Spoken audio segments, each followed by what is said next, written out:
Welcome to our webcast, Improving Health Equity, Resources and Solutions, dedicated to sharing tools and resources across medical and healthcare organizations. I'm Barbara Lewis, and joining me today is Dr. Dennis Novack, who will discuss the free anti-racism module funded by the Josiah Macy Jr. Foundation.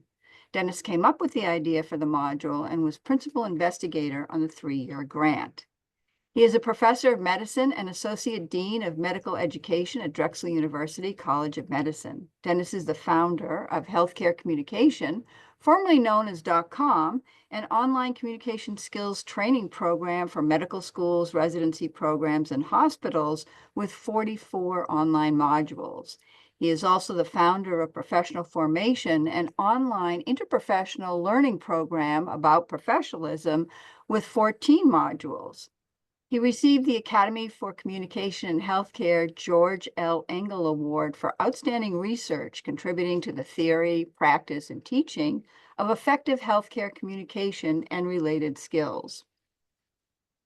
He received that award in 2020. He also received the Lynn Payer Award, the first one, for outstanding contributions to the literature on theory, practice, and teaching of effective healthcare communication and related skills in 2002. Welcome, Dennis. You. So I guess my first question is, how did you come up with the idea for the anti-racism module? I've been wanting to do something in anti-racism in healthcare education, probably for about 6 or 7 years, maybe a little more, when years ago, Anna Nunez, who was the director of our DEI group, came to our curriculum committee meeting and said, we have to do something about the learning climate here. Our Black and brown students are experiencing too many microaggressions. Now, 6 or 7 years ago, I wasn't even quite sure what a microaggression was. And she gave us some examples of that. And some of them were clearly, well, they weren't microaggressions, they were macroaggressions. But some of them I didn't quite understand. And she enlightened me. And I started getting an understanding of what our minoritized students, and not only our Black and brown students, but our LGBTQA plus students and other marginalized students experienced on sometimes a day-to-day basis. Can you give us an example of one that maybe you didn't understand that much, or that didn't seem maybe like it was a microaggression? Well, yeah. One of the first year women students went up to a Black woman student and said, "Okay, spill your secret. You've been getting A's in all the exams. You must have a secret. What is it?" The Black student said, "I don't have a secret. I don't have a life. All I do is study, and so I'm acing the exams." And the white student said, "Fine, don't tell me your secret," and walked away. Uh, and I said to Anna, "Well, this one I don't quite get, because this white student might have said to another white student the same thing." And Anna said, "Yeah, but the white student didn't understand the effect it might have on the Black student, because the Black student thought, oh, you don't think I'm smart enough to ace the exams without a trick, because I'm Black, or maybe uh, I got in because of affirmative action." Uh, and you know, uh, when I first heard it, I thought, "Oh, well, this Black student's being too sensitive." And then I started understanding these students hear this kind of insult all the time, and it wears them down. And I got outraged as I understood more and more of the experience of our students as I talked to more students. Uh, so I thought, okay, um, we are very experienced at putting together educational modules. I mean, by the time that we applied for the Macy grant. We already had 60 or more educational modules that we had done, both for .com and professional formation, but several other organizations, the American Board of Internal Medicine Foundation, HHA in New York, others had asked us to produce educational modules with videos. So I said, geez, we can do something here in anti-racism that hopefully will have a big impact. Macy uh, has a number uh, of uh, uh, of priorities, uh, uh, among them promoting diversity, equity, and belonging, increasing collaboration among future healthcare professionals, preparing future healthcare professionals to navigate ethical differences. All of this uh, uh, in the service of promoting a more humanistic, empathic, compassionate level of care and recognizing what's happening in this country, which is becoming more and more diverse and interdependent.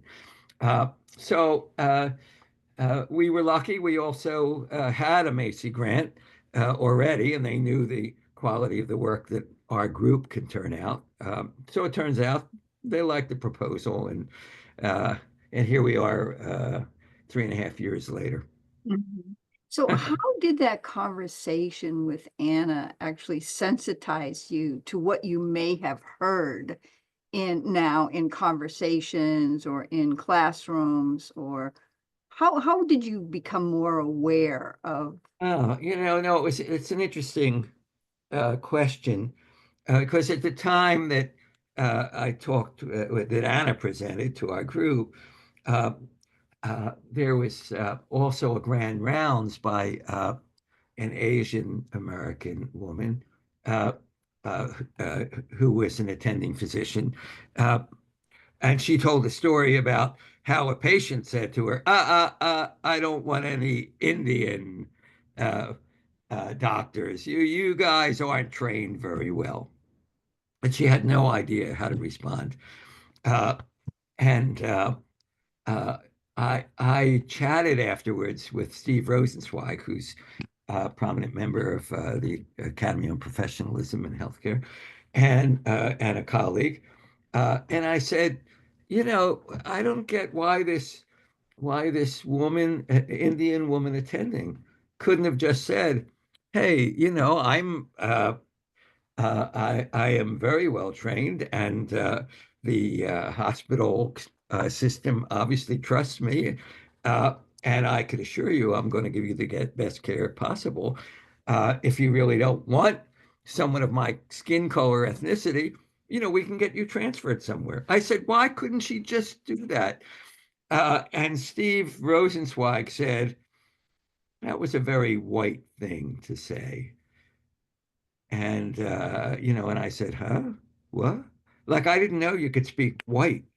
And he said, "Listen to uh, Seen on Radio. There's a series of podcasts in fact, on seeing white. Uh, the development of all the attitudes from the 1400s to now, the construction, the social construction of race, and how it's shaped our laws, society, attitudes, everything up until today. And I listened to those podcasts twice, and then I just started reading lots of books and articles, and I got sensitized. It's why I like the word woke. It's sort of a pejorative term in some circles now, but it is like waking up. Uh, it is. Uh, we're we're we are the heir to already existing conversations that we buy into from our childhoods, and uh, think they're what's real. And it's not until we start really reading and thinking and looking at alternate histories that we start understanding. Uh, the limitations of what we've been taught. So yeah, so it's been like yeah, scales coming off of my eyes, waking up, and I think it's a good place to be. Hmm. Hmm. So it's not just what comes out of your mouth and what you may think of it, it's actually how those words land that makes the difference. Oh, Yeah. absolutely. Yeah. So talk to me about your goals as you define them in the application to the Macy Foundation for the module. Mm. Well, our overall goal was to end racism in healthcare, and yeah, we thought we could do that in 3 years. Uh, but it turns out we still have a little a little ways to go. Uh, uh, and the work, the work continues. Uh, yeah, we wanted students and faculty to know more about the history of what physicians and healthcare workers through the centuries have contributed to our racialized ideas, because there were many prominent physicians, for example, uh, in the 18th and 19th century, who promoted racial, scientific racism through pseudoscience. Yeah, so we wanted people to, both faculty and students, to think about what they've been taught, uh, and to work to correct that, so they could give uh, compassionate, humanistic care to everybody. Uh, yeah, so those were our central goals. Um, And full disclosure, I was a project director on this yes, yes, grant you also. were. Yes, you And were. what I found early on in our pilot program was that it just wasn't just for students and faculty. It was actually for physicians and staff, and everybody wanted to learn about this, and they wanted to involve the module in their onboarding and many other places as well. Yeah, thank you for that. Yeah, you've been a really important figure in the success of our module so far. And it's gotten quite a lot of play and publicity and adoption by a number of organizations. Hmm. That's true, yeah. And we're going to be publishing a list of everybody who is incorporated very soon. And following up on this webcast with people who have incorporated the module into their curricula or as onboarding, or just have a link on their website. We'll be talking to them about this as their resource and other resources that they may have as well. So you had two other principal investigators on this grant who were very involved. Can you tell me a little bit about them? Yeah, I will. I just wanted to say, in addition, you asked about goals. In addition, we wanted to empower our students uh, to speak up for each other, and to realize that they have a role in shaping their own learning environments. Because students on the wards, they feel like the low person on the totem pole, and they can't speak up. But if they're silent when an attending or a resident makes a biased comment, and other people on the team laugh at it, uh, well, they're giving permission for it to continue. So we want them to be able to say in the moment something, uh, or meet with that person afterwards and give some feedback, or even uh, report anonymously, so that the learning environment changes and becomes more inclusive and respectful for everybody. Um, yeah, so we had lofty goals, and the people who helped us with this uh, are Camille Burnett, who is now a vice president for DEI, I guess, at the Institute for Healthcare Improvement, Health uh, equity. Hmm. for health equity. Yeah, uh, and and Leon McRae, who was the director of our DEI uh, group, but is now the vice dean for education. Um, yeah, they both contributed quite a bit and are committed to the same goals in their lives as well as for this project. So let's dive into the module components. Can you talk to us a little bit about that? Um, well, uh, the module is quite comprehensive, and we never meant for the module to be read and digested all in one sitting. It's 20,000 words, uh, and there are 30 exercises, 38 videos, pre and post tests, and so on. Uh, so, and uh, we meant it to be used in a series of workshop, a comprehensive curriculum that could be all throughout the educational continuum. So we created a series of 8 workshops with facilitator guides. What do you do first? What do you do second? How much time do you devote to each of these? Uh, and what questions do you ask? uh, the module's designed so that the exercises show videos and ask questions. And then people in small groups, the students in small groups, can type in their answers to those or even post videos. And then other students can comment on theirs, their blog posts. So a robust discussion can happen even before the session.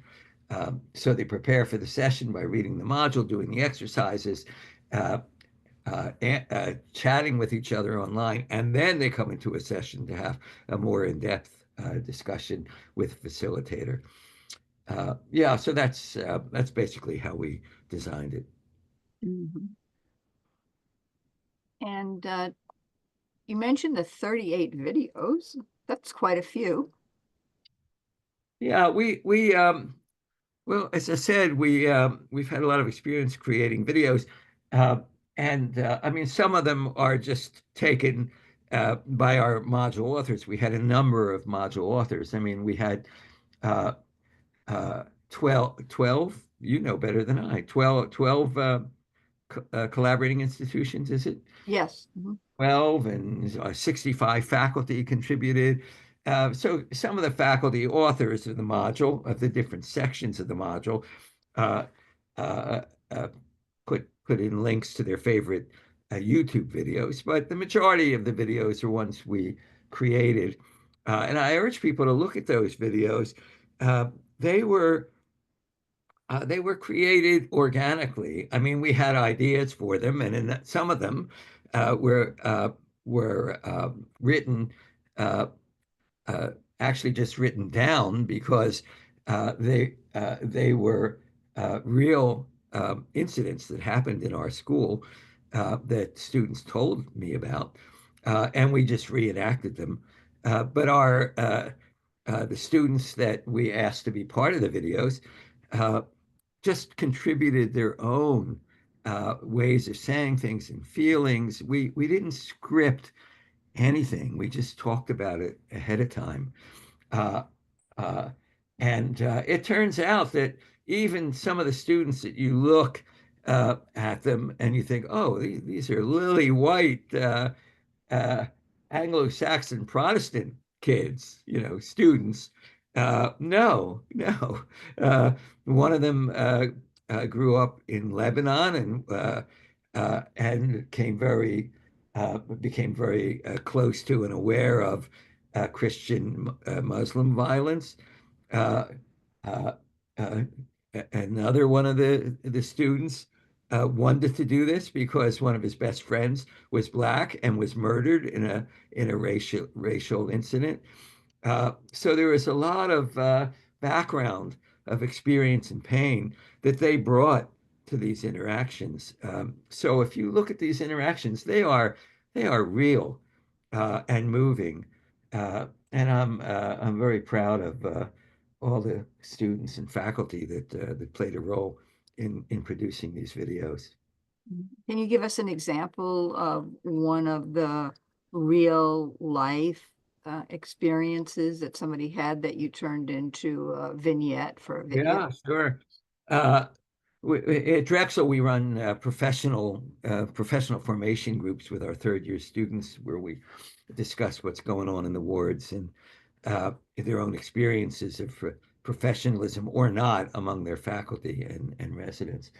Uh, and one black woman student uh, was in the emergency room on trauma service, and a couple of black teenagers came in with gunshot wounds. One died in the ER, and the other one was quickly losing blood. And she was among the team. She was a third year student.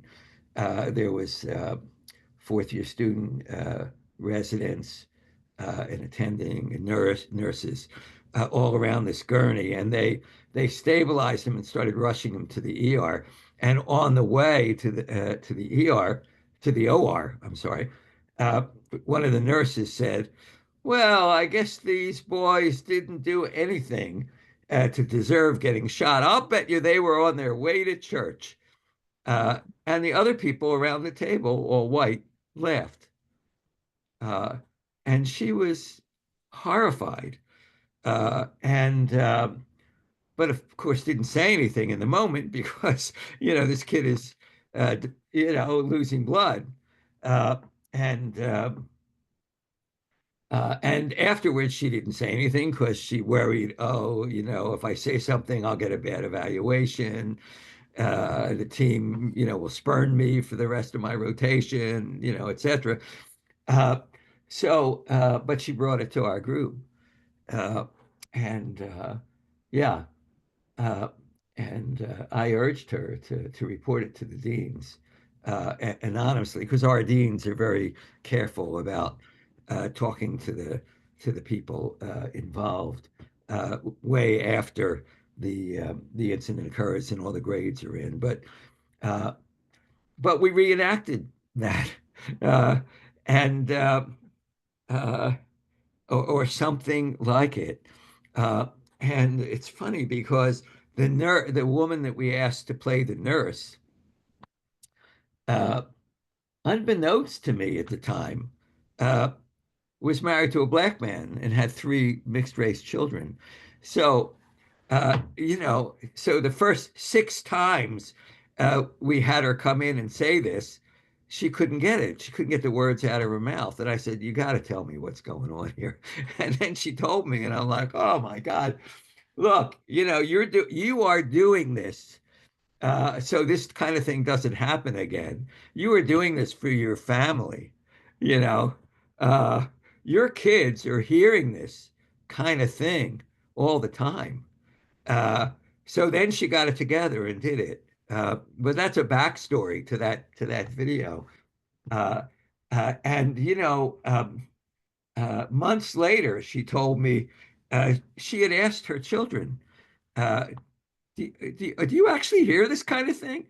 And her one of her sons, who's in white corporate America, the only black uh, in a in a white uh, I can't remember if it's a real estate or law firm, but he's doing high level work. He says, "Oh yeah, I hear this all the time." She said, "Really? What do you do?" She said, "I ignore it. I can't keep saying things every moment. If it's somebody I'm going to work with for a long time, I will discuss it and approach it. But now this is common." And she told me, "Oh my God, I feel like such a terrible mother. I never knew this about my kids." You know, One of her kids is very light colored and passes as white, doesn't hear anything. You know, so yeah, this is largely invisible to people. But fortunately, it gets expressed. We were able to distill some of all of that and put it in our videos. Wow, important. So you did mention about the curriculum guides, but there's also assessment component of the module too, that the assessment group worked on. What is that about? Yeah. Well, we have pre and post assessments for every workshop, and for the whole module. Uh, and we also have we developed a learning climate assessment for anti-racism learning climate based on the John Hopkins learning climate inventory. Uh, and we are fortunate uh, uh, to have Rob Shockett, who is the developer. It's called the Jewels, uh, to help us create the anti-racism learning climate scale. So yeah, we developed that. We validated using Chat GPT, uh, and we're currently working on using it. We still have a ways to go. Mhm, mhm. And then you also have 3 asynchronous workshops that are now on the website. Right, right. We have 3 faculty development workshops, uh, and and what are they? One Why is people white. have biases, discussing structural factors uh, of biases, and how to create brave spaces for your learners, which is arguably the most important workshop because running discussions on all biases uh, is a very sensitive topic, and you need to create what's called a brave space. Uh, uh, you need to know how to facilitate those discussions so people's attitudes and thoughts and feelings are respected and welcomed, and not shut down either by the facilitator or other members of the group. So yeah, we've created guidelines for that. And that one of creating brave spaces is very important because we did do 3 workshops live in person and did a survey afterwards. Well, before and after surveys, we actually did. And we found out that people who attended the workshop were not that familiar with the brave spaces and that they Oh, wanted to learn more about it too. So at least this module, this video, it explains it and talks about different things that faculty can do to make sure that their learners have brave spaces yeah, yeah. to learn. So we need to wrap up here soon, but let me just ask you a couple more questions. What are some of the other module resources that exist on the website? Um, well, some of it is work that you put together, so you could probably describe it better. You create an overview with a description of each chapter, videos, and exercises. Our students created a Journeys newsletter, and we're hoping that continues. We've got a group of students working on this newsletter, which presents students from all around the country their experiences with being a minoritized student, uh, and their experiences of bias or overcoming bias and so on. The first issue was great, and we're somehow it fell off of the link fell off of being available, but we're working on getting that back. Uh, what else? What else? What did I miss, Barbara? Yeah, I think you covered everything. Of course, we've got the curriculum guides and the faculty development workshops as well. So you can find all these resources at webcampus.med, MED, .drexel.edu/PCHC. Dennis, thank you so much for taking the time to talk about this incredible resource. You're very welcome. Thank you for having me. You've been listening to Dr. Dennis Novack talking about the anti-racism module resources on our webcast, Improving Health Equity, Resources and Solutions. I'm Barbara Lewis. Thank you for listening.